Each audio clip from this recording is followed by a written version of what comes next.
to hear mine. I come in innocently at 6:45 last night to find out that not only was Reverend Brent not going to be there last night, but that there was no one to give the message this morning, and he might not be coming in this morning. There wasn't a definite, he might not be coming in. So Carol looked at me and said, "Alison, you're it." And I went, okay. So I had plans after church last night to go to the West Side Comedy Club to listen to comedy from basically after church until 1 in the morning. I wasn't going to change my plans. I did curtail the alcohol, but I got home at about 1:15, 1:30 this morning. Carol called me at 7:22 this morning and let me know that I'm it.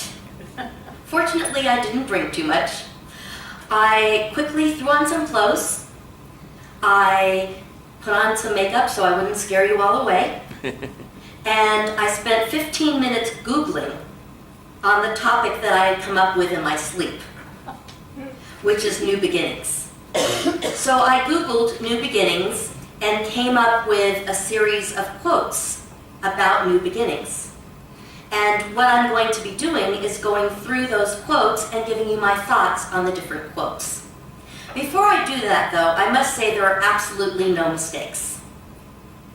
I do a lot of motivational speaking and really enjoy doing it, but it doesn't make a living for me. I make my living as a software developer. And one of my dreams, particularly for 2017, is to be a motivational speaker more as a living than as just something that I do on a volunteer basis. So no surprises that I wake up on the first day of the year to Carol calling, telling me that she needs me to come speak and fill in. So there are no mistakes. The first quote that I'd like to share with you is, "And suddenly you know it's time to start something new and trust the magic of beginnings." I think this quote is so appropriate for us today. This church has gone through such difficulties, trials, tribulations in the last 6 months or so, even before that, and we are all stepping up to the plate. We are trusting the magic of Unity of the West Side, that we will rise again and that everything will happen exactly and has happened exactly as it's supposed to. So part of starting anew is trusting. Trusting that we're in the right place at the right time and that the right things are happening. And that's what that quote reminded me of. The next one is, "Forgive and forget all that didn't work out, and be grateful, for you are able to create all things new." It's so easy to dwell on the past. If I look at the past in my own life, I'd probably be in some mental hospital somewhere, shriveled up and not doing anything with my life. I have to look at things from a new perspective. Forget what didn't work out in my life, all the things that haven't worked out, all the times that things didn't go the way that I would have liked them to go, all the challenges that I faced. And rather than focusing on those, forgive and forget. Now that doesn't only mean forgiving and forgetting other people and other situations. That means forgiving myself. I recently went on a cruise for my mom's 90th birthday, and there were 14 of us. It was myself, Dan, our 2 kids, my mom, my dad, my sister, her husband, her son, his girlfriend, and my 2 first cousins who I hadn't seen in many, many years, and their husbands. The last time that I saw my 2 cousins, they were visiting here, and it was a very difficult time in my life. And I basically had a meltdown in front of them, an emotional meltdown, and it was a very embarrassing situation. The thought of reuniting with them on this cruise was terrifying to me because I pictured them thinking of me, the old Alison, the out-of-control Alison, the mentally ill Alison. And I was embarrassed to be back with them again. And furthermore, my sister who I don't get along with very well, has maintained a relationship with them. So I felt very threatened that I was going to be on this cruise with these two cousins that were going to completely ignore me because they hated me. And they were going to be, with my sister. Well, in reality, my sister, who hasn't gone through the same self-growth experiences that I have and tried to work on herself, my sister ended up laying her own grave on the cruise, and my cousins only wanted to be around me. And that was nice, but the point of what I'm saying is that if I had gone by what I remembered in the past, and the fact that I didn't fully forgive myself for what had happened, I would have sabotaged the whole situation.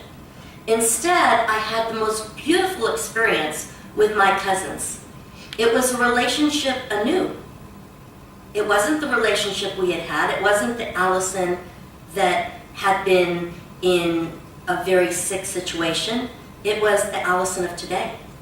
And that Alison had an awesome time with my cousins who I've never gotten to know on this cruise. So forgive and forget and start anew. Strength shows not only in the ability to persist, but the ability to start over. What you resist persists. We can go after something again and again and again in our lives, and there's a resistance there. It's not the resistance that we want to go against. We want to start anew. We want to bring a fresh perspective. Rather than resisting what was, move towards what is. And that's so important in getting yourself to where you want to be. The secret of change is to focus all your energy not on fighting the old, but on building the new. Again, using myself as an example, I can look at all the old experiences in my life and focus on them, and I'd probably crawl into a hole and not want to go anywhere or do anything or be around people. Or I can build. Every day, we can build our lives. Not worrying about what happened in the past, but building what we want to manifest today. Thinking about what we want to create. What we think about, we bring about. Manifest what it is. Think forward. It's New Year's. Not making resolutions. We all know what happens with resolutions, right? By the end of the first week, they're gone. But think instead what you want to create. And meditate each day, think each day upon what it is that you want to create in your life. And make that happen. Build something new. Starting anew can be intimidating or it can be exhilarating. Your choice. It's easy to think of things different and get scared, get uncomfortable. Change can be really uncomfortable and challenging. It can also be exhilarating. I dreamt my whole life that I wanted to fly an airplane. And it was a change for me to think about piloting an airplane. It was terrifying. But when I actually got on an airplane and brought it up into the air, it was exhilarating. It was something that was, I would say, something I wanted to do because I was so scared of it. And when I actually faced my fear, it was totally exhilarating, an amazing experience. So whatever it is that you're afraid of, go for it. You will get a feeling of exhilaration when you accomplish that you can't even imagine today. When you clearly envision the outcome of victory, engrave it upon your heart. And firmly convinced that you will attain it, your brain makes every effort to realize the mental image you have created. And then, through unceasing efforts, that victory is finally made a reality. And this is again talking about what you think about in life, you bring about.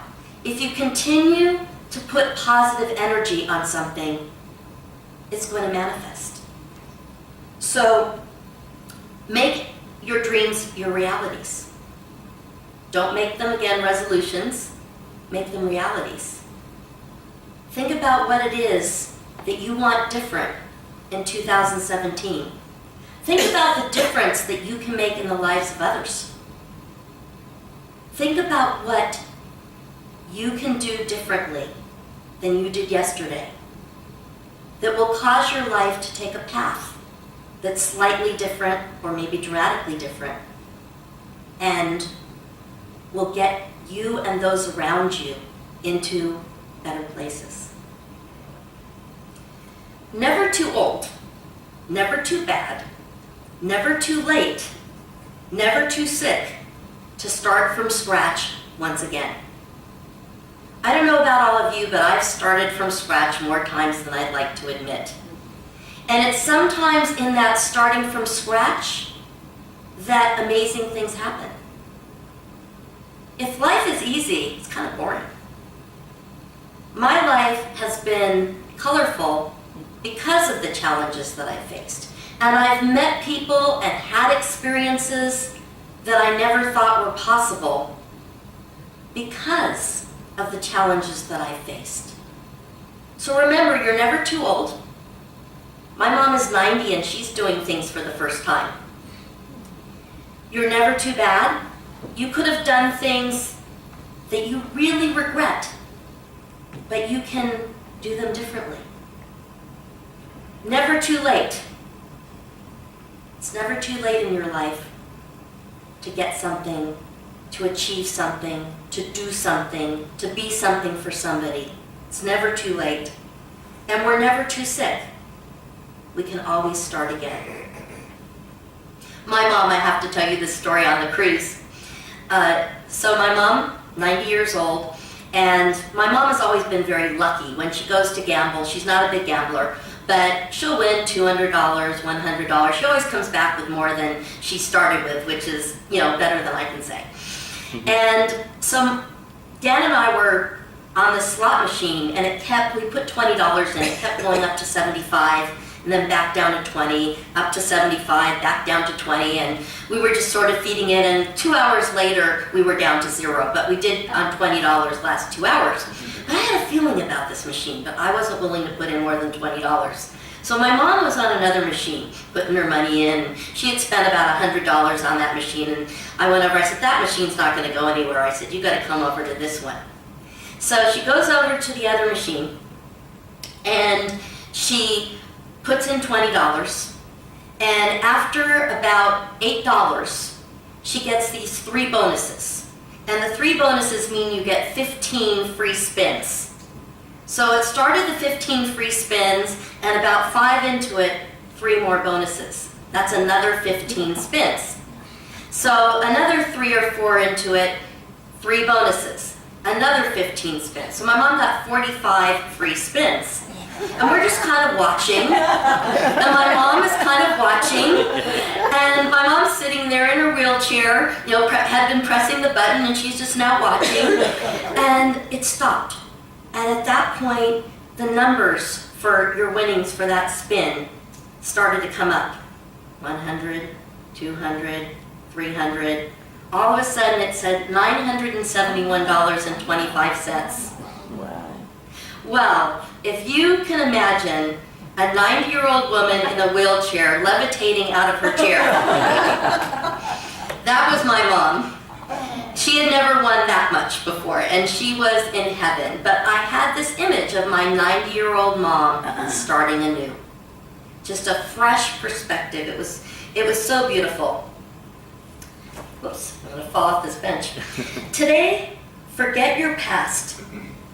Forgive yourself and begin again. Again, a similar theme.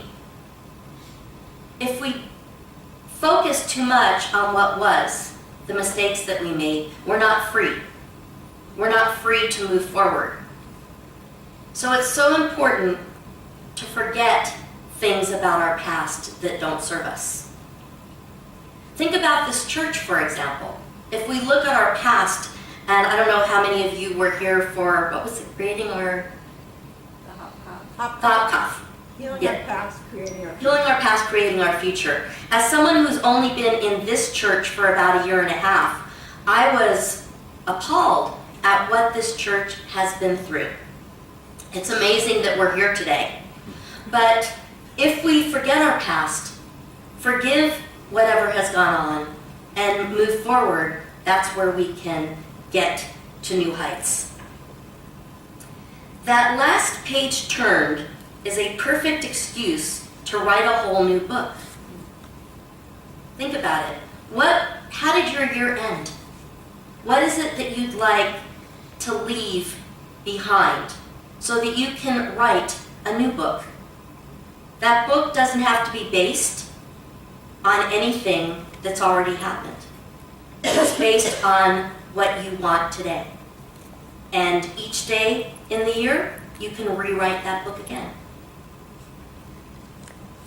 I always liked the story of Noah's Ark and the idea of starting anew by rescuing the things you like and leaving the rest behind.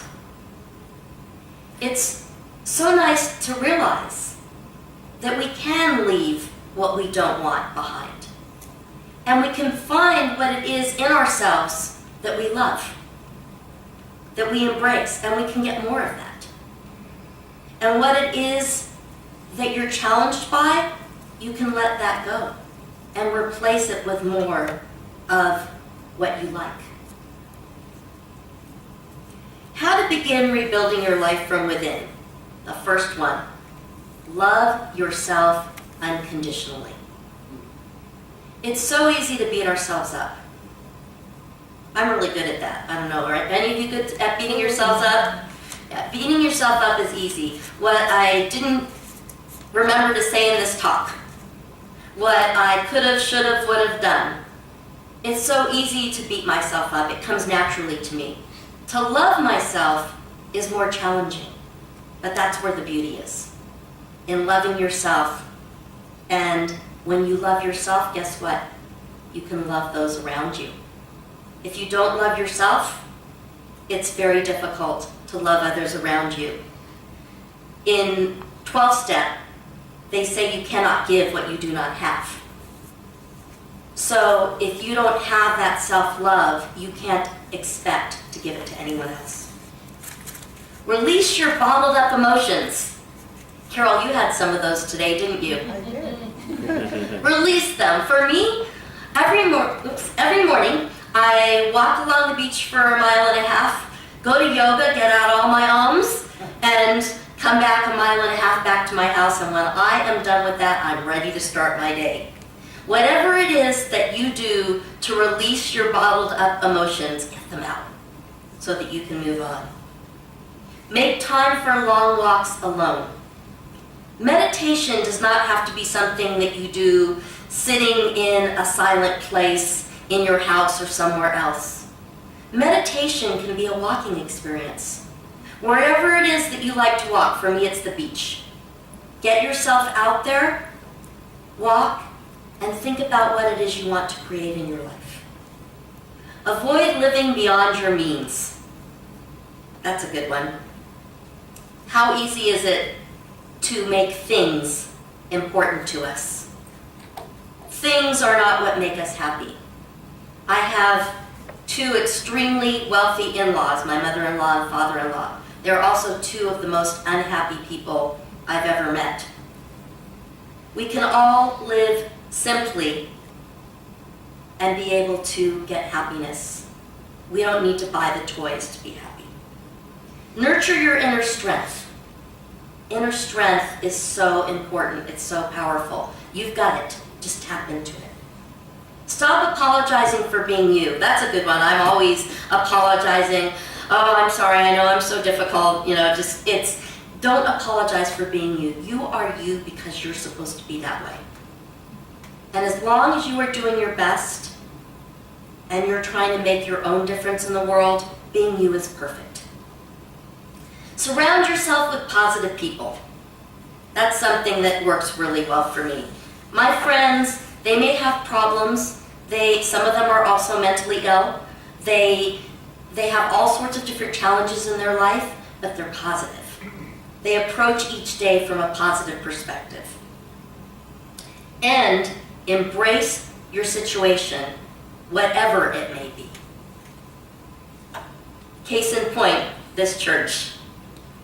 Carol probably wanted to stick her head in the sand this morning, but the situation that we have before us is exactly the situation that's supposed to be before us. It's all here for a reason. And lastly, nobody can go back and start a new beginning, but anyone can start today to make a new ending. We all have the ability to determine what this year is going to be like. Whether we will be sitting here January 1st next year in the same place, or whether we will have grown, made a difference in the world, made a difference in those that we love. It's up to us.